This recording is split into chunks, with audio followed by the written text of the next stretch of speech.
Welcome to SSV TV5 news channel. అల్వాల్లో gas, petrol కొరత. రాత్రంతా ఆటో డ్రైవర్లు క్యూలు. ప్రభుత్వం తక్షణ చర్యలు తీసుకోవాలని డిమాండ్. అల్వాల్ సాయిబాబా నగర్ కాలనీ ప్రధాన రోడ్డు నుంచి లోపలికి 3-4 కాలనీల వరకు సుమారు 500కు పైగా ఆటోలు రాత్రి 11 గంటల నుంచి తెల్లవారుజామున వరకు పొడవైన క్యూలో నిల్చొని గ్యాస్ కోసం వేచి ఉండటం స్థానికంగా ఆందోళన కలిగిస్తోంది.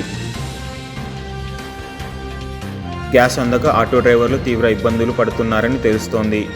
ఈ పరిస్థితిపై ప్రభుత్వం వెంటనే స్పందించాలని ఆటో డ్రైవర్లు, స్థానిక ప్రజలు కోరుతున్నారు.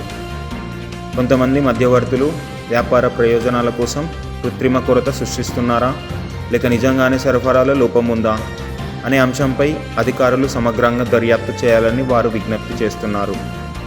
ఒకవైపు రాష్ట్ర ప్రభుత్వం ప్రజలు ఎలాంటి ఇబ్బందులు పడకూడదని గ్యాస్, పెట్రోల్ సరిపడా నిల్వలు ఉన్నాయని ప్రకటిస్తుండగా, మరోవైపు అల్వాల్ ప్రాంతంలోనే 5 నుంచి 6 పెట్రోల్ బంకులు ఇంధనం లేక మూతపడటం పరిస్థితి తీవ్రతను చూపిస్తోంది. దీనివల్ల సాధారణ ప్రజలు, వాహనదారులు కూడా ఇబ్బందులు ఎదుర్కొంటున్నారు. ఇంటి వినియోగ gas, LPG, HP, Indane gas కొరతతో ప్రజలు బాధపడుతుండగా, పెట్రోల్ కొరత మరింత సమస్యలను సృష్టిస్తోంది. ఈ సమస్యలపై అధికారులు తక్షణంగా చర్యలు తీసుకోవాలని, సరఫరాను సాధారణ స్థితికి తీసుకురావాలని ప్రజలు, ఆటో డ్రైవర్లు కోరుతున్నారు.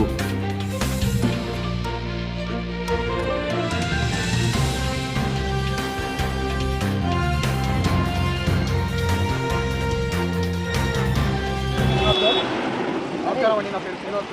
నేను ఉన్నది అల్వాల్లో ఓ గ్యాస్ దగ్గర ఉన్నాను. రాత్రి 9-10 గంటల నుంచి బండి మధ్య ఉన్నారు. ఇక్కడ లైన్ దగ్గర 500 బండ్లు ఉన్నాయి. ఇక్కడ ఒకటే బంక్ ఉండడం వల్ల చాలా రష్ అవుతుంది. మళ్ళీ ఒకటి ఏంటంటే, ప్రైవేట్ బంకులలోనే వస్తుంది, గవర్నమెంట్ బంకులు ఎక్కువ చదవచ్చు. గవర్నమెంట్ ఇక్కడ అసలు ఏం చేస్తుంది, అసలు ఏం రేవంత్ రెడ్డి గారు అసలు ఏ ప్రభుత్వం నడిపిస్తున్నారు అనేది మా యొక్క ఆటో యూనియన్ వాళ్ళ ఆవేదన. కాబట్టి దయచేసి గవర్నమెంట్ రేవంత్ రెడ్డి గారు పట్టించుకొని ఈ యొక్క ఆటోలే కాదు, బండ్లు కూడా అక్కడక్కడ లేని పుకాలు లేపడం వలన బంకులలో కూడా అన్ని బంకులలో కాదు లేదని చెప్పి పుకాలు లేపడం వల్ల చాలా ఇబ్బందులు పడుతున్నారు ప్రజలు. కాబట్టి ఇలాంటి పుకార్ల మాటలు వినకుండా ప్రతి దగ్గర గవర్నమెంట్ చర్యలు తీసుకొని చూసుకోవాలని నా యొక్క మనం. 2 గంటలకు వచ్చినాము.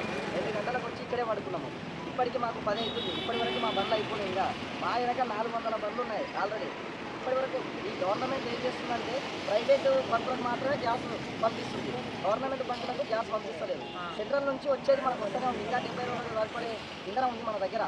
కానీ ఈ గవర్నమెంట్ చేసి పనింది తప్పతో వచ్చేసి గ్యాస్ ఇక్కడ మన గవర్నమెంట్కి పంపించకుండా గవర్నమెంట్ బంకుకి ఓన్లీ ప్రైవేట్ బంకులకు మాత్రమే ట్రాన్స్ఫర్ చేస్తుంది. దీనివల్ల ప్రజలు చాలా ఇబ్బందులు పడుతున్నారు. అదేవిధంగా మనకి ధరలు పెరిగినాయి. ఇంతకుముందు 50 రూపాయలు, 56 రూపాయలు ఉండే, ఇప్పుడు 93 అయింది గ్యాసు. అదేవిధంగా మన ర్యాపిడో, ఓలా, ఊబర్ వాళ్ళు కూడా అమౌంట్ పెట్టడం లేదు, అదే అమౌంట్ ఇస్తారు. దీనివల్ల మేము 1000 రూపాయల గ్యాస్ కొట్టిస్తే 2000 అయితలేదు కనుక మాకు మిగిలేదు 500 మిగులుతుంది.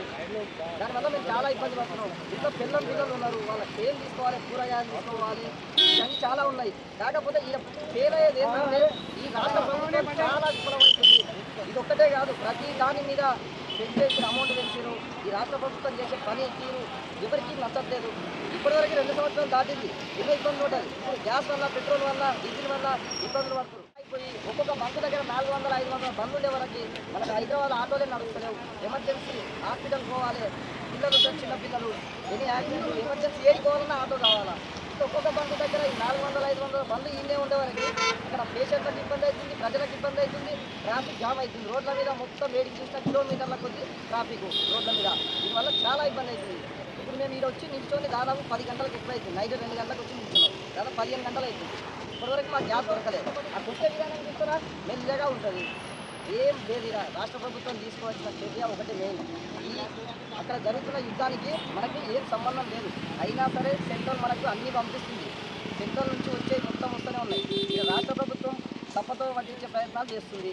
ఇది మాత్రం ఎంతవరకు న్యాయం కాదు.